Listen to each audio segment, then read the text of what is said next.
Alkitab juga tidak pernah mengajarkan umat Kristen untuk merayakan Natal.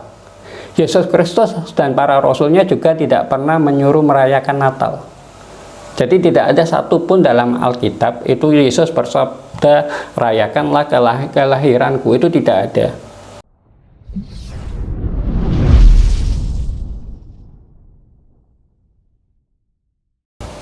Assalamualaikum warahmatullahi wabarakatuh. Saudaraku yang dirahmatin oleh Allah, alhamdulillah kita bertemu lagi dalam kesempatan kali ini, di mana kita mengkaji tentang kebenaran dari firman Allah, khususnya dalam Taurat, Injil, dan Al-Quran. Dalam kesempatan ini, izinkan saya untuk menyampaikan tentang suatu fenomena gereja-gereja yang tidak merayakan Natal. Setiap menjelang tanggal 25 Desember, umat Islam seringkali berdebat, apakah boleh mengucapkan selamat Natal kepada orang-orang Kristen. Ada yang mengatakan boleh karena hanya untuk sekedar menghormati orang-orang Kristen. Ada pula yang mengatakan bahwa tidak boleh karena ini berkaitan dengan akidah. Di sini saya ingin mencari sudut pandang yang baru, di mana saya ingin mengungkapkan bahwa sesungguhnya di antara gereja-gereja juga terjadi kontradiksi atau perdebatan tentang hari Natal. Ada beberapa gereja yang tidak merayakan Natal.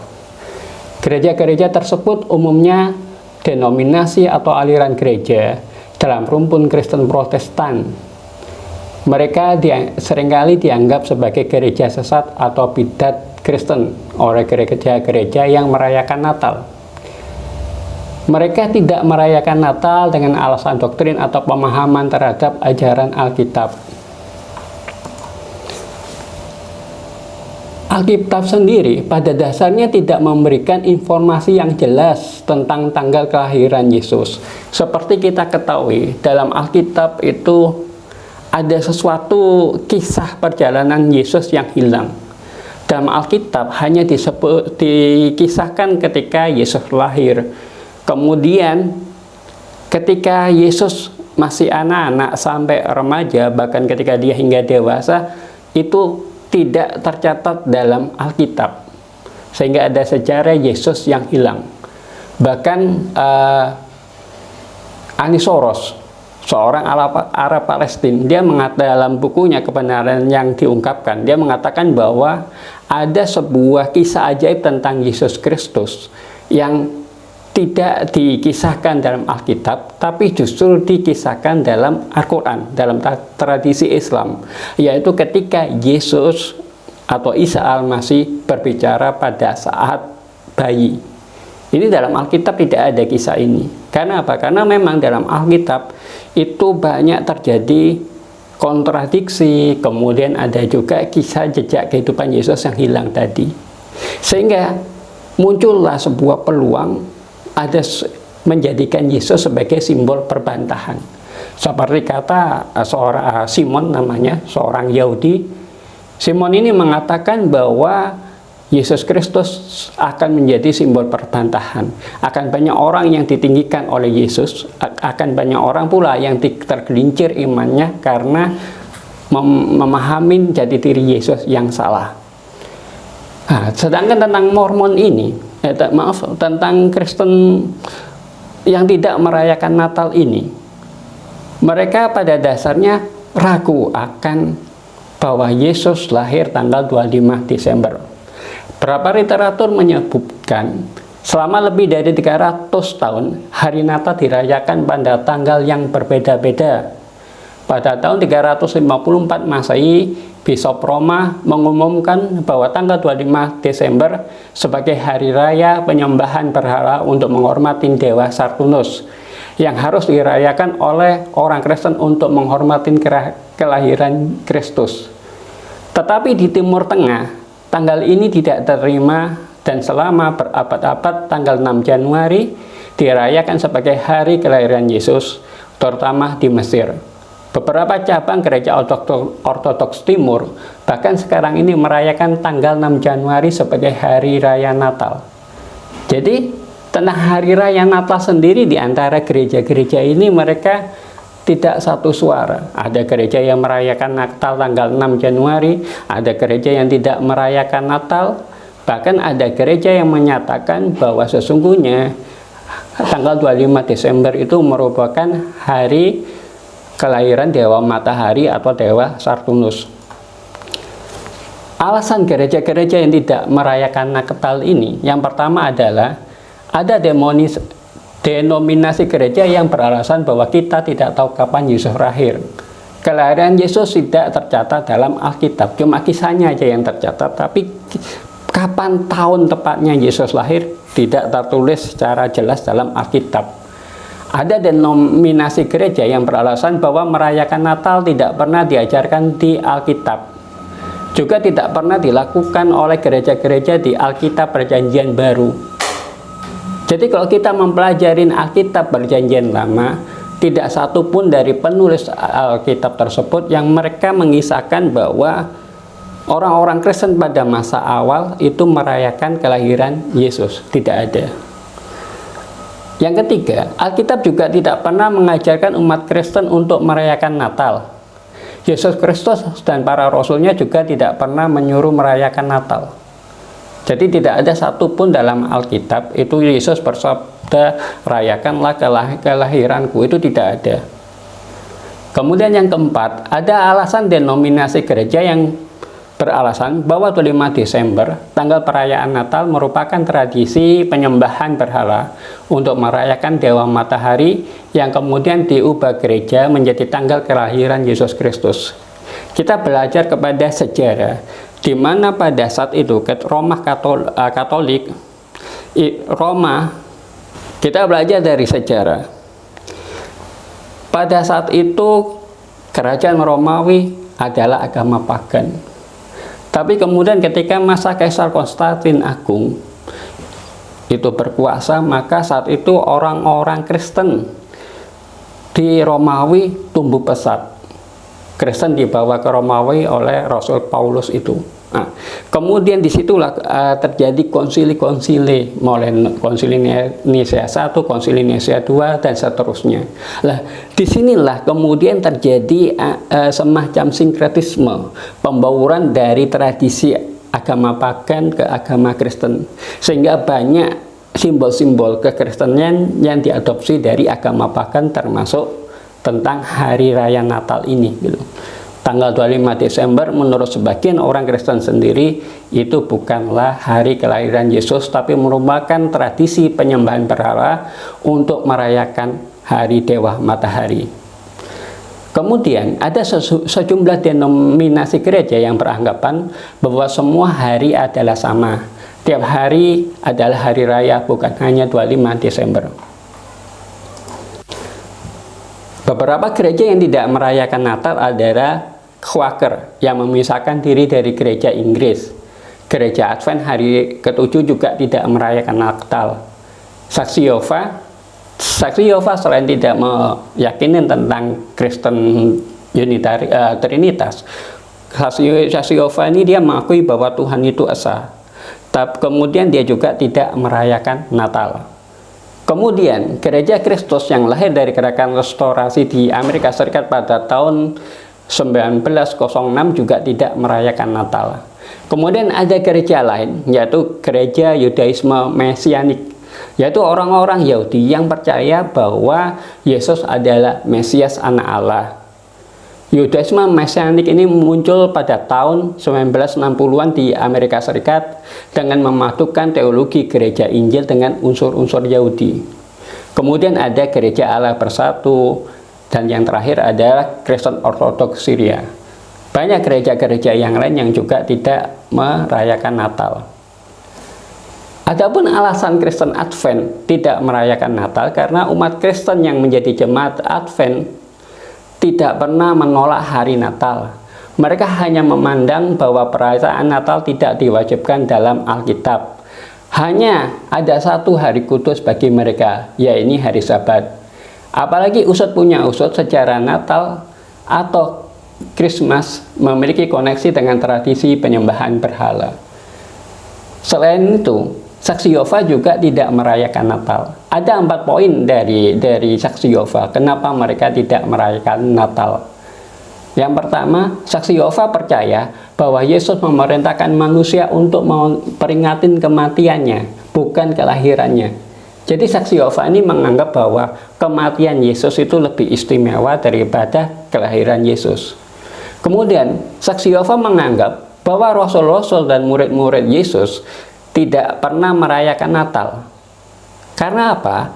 Karena sesungguhnya perayaan kelahiran Yesus itu, perayaan Natal, itu dilakukan pertama kali pada tahun 243 Masehi, yaitu seabad setelah kematian para rasul. Jadi memang perayaan Natal ini tidak dari awal diajarkan oleh Yesus maupun diperhatikan oleh para rasul. 12 rasul Kristus tidak merayakan Natal. Tapi justru ketika 12 rasul ini sudah meninggal, 1 abad kemudian barulah dirayakan Natal. Jadi Natal pada sesungguhnya kalau dikatakan bisa menjadi bid'ah karena tidak diperhatikan oleh Yesus dan orang-orang awal pada masa kekristenan. Kemudian yang ketiga, Saksi Yehova tidak menemukan bukti kuat bahwa tanggal 25 Desember benar adalah hari kelahiran Yesus. Alkitab pun tidak mencatat secara jelas bahwa tanggal 25 Desember merupakan hari kelahiran Yesus. Kemudian, Saksi Yehova mengatakan bahwa Natal adalah kebiasaan orang kafir sehingga tidak akan berkenan di hadapan Allah.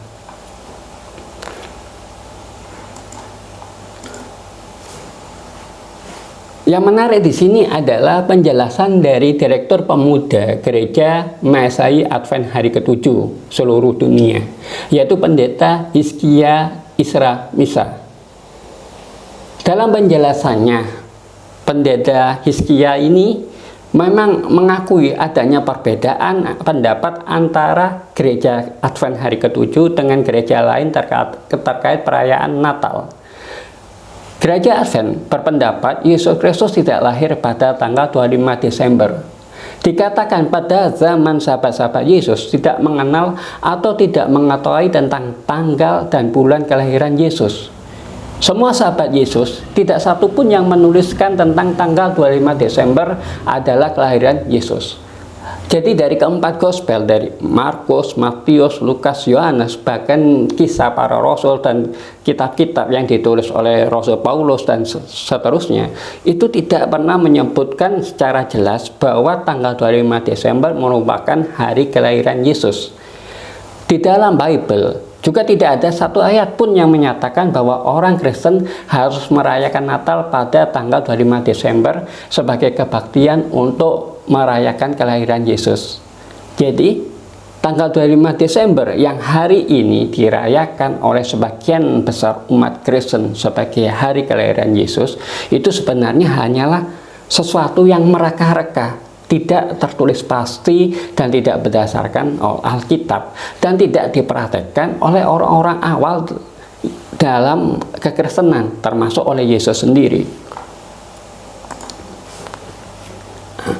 Kemudian di sini Pendeta Hizkia juga mengungkapkan ada beberapa rujukan dalam Alkitab yang justru menjadikan dasar kenapa gereja Advent tidak merayakan Natal.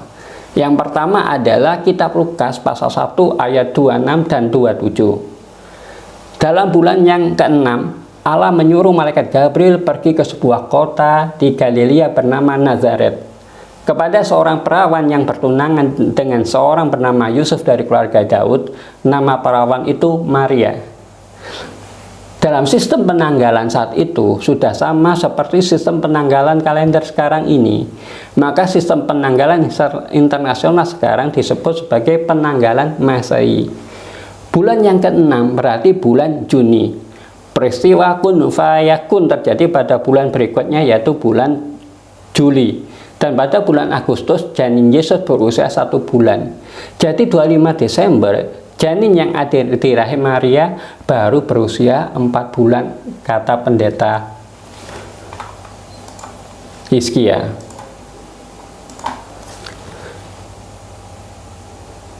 Dan di dalam kitab Lukas pasal 2 ayat 6 disebutkan, ketika mereka di situ, tibalah waktu bagi Maria untuk bersalin.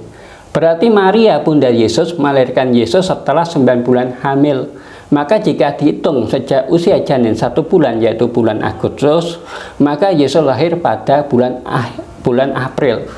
Jadi di sini dalam Lukas pasal 2 ayat 6, kalau kita berpedoman bahwa Yesus janinnya berusia 1 bulan waktu Agustus, maka harusnya Yesus itu lahir pada bulan April, bukan bulan Desember.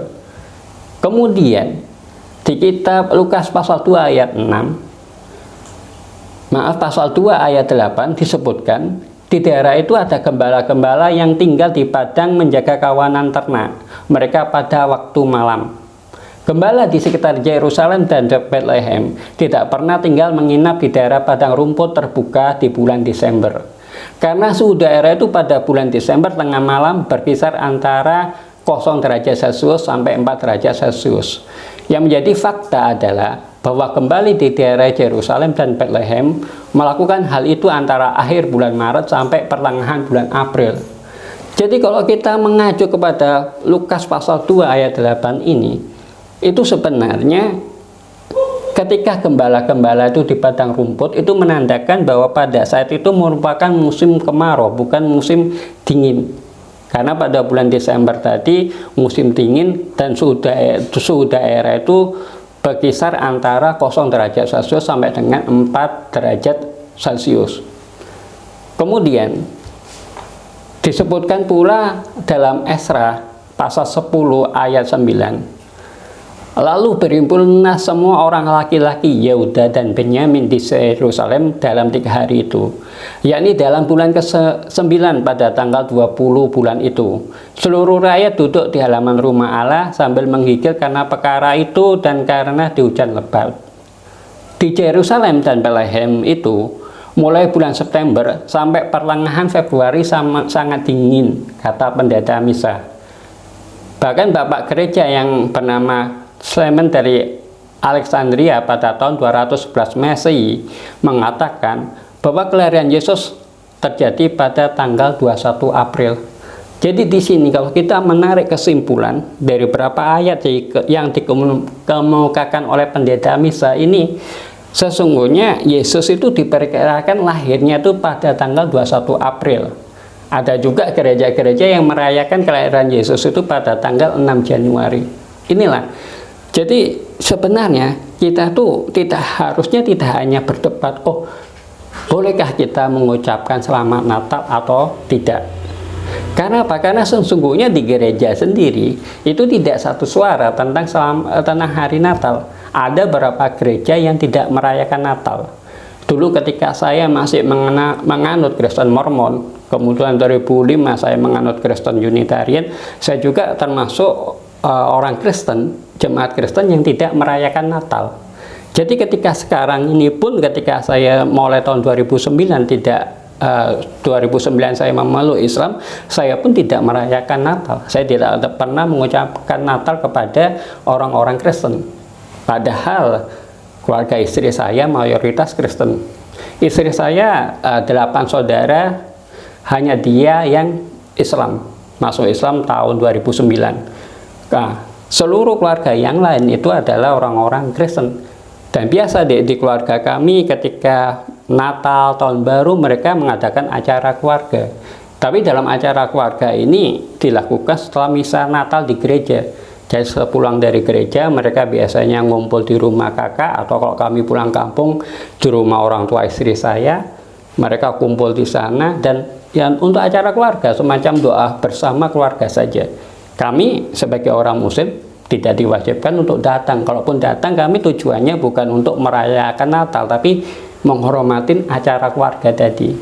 Kemudian seringkali kami melakukan silaturahim kepada saudara-saudara Kristen yang lain, misalnya ke Amang Tua atau Pak D kami ya yang di Tomang dan sebagainya. Di situ pun cuma silaturahim biasa. Saya pun ketika berhadapan dengan mereka tidak pernah saya mengatakan selamat Natal, paling cuma selamat saja. Karena apa? Karena ya itu tadi. Dan karena saya sendiri ketika dulu Kristen, saya tidak merayakan Natal. Maka sekarang saya merasa bahwa saya tidak perlu mengucapkan selamat Natal. Apakah bermasalah? Tidak.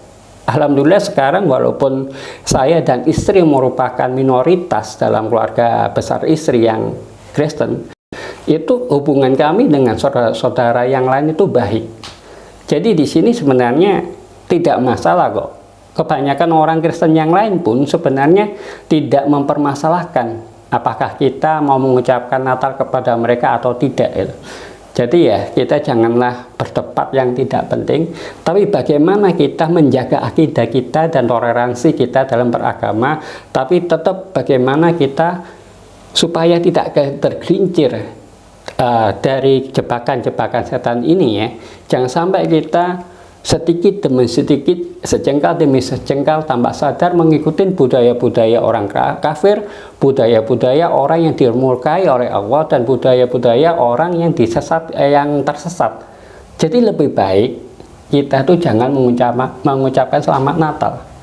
Kita tetap saling menghormatin, tapi bukan berarti kemudian kita melakukan toleransi yang kebablasan. Seperti suatu contoh, waktu penyaliban Yesus ada film yang dia mengisahkan ada seorang muslim yang berperan sebagai Yesus yang disalib. Itu kan sesuatu yang salah kaprah. Jadi kalau menurut saya, daripada kita berdebat boleh atau tidaknya mengucapkan selamat Natal, lebih baik kita mengetahui dan kita pun menyebarluaskan bahwa sesungguhnya ada gereja-gereja yang tidak merayakan Natal. Bahkan gereja-gereja itu ragu kalau Yesus lahir pada tanggal 25 Desember. Seperti itu. Mereka meyakini bahwa tanggal 25 Desember bukanlah hari kelahiran Yesus, tapi hari untuk merayakan kelahiran Dewa Matahari. Sekian dari saya. Jika ada salah kata, mohon dimaafkan karena itu merupakan kekhilafan saya. Jika ada kebenarannya, itu semata-mata dari Allah. Wassalamualaikum warahmatullahi wabarakatuh.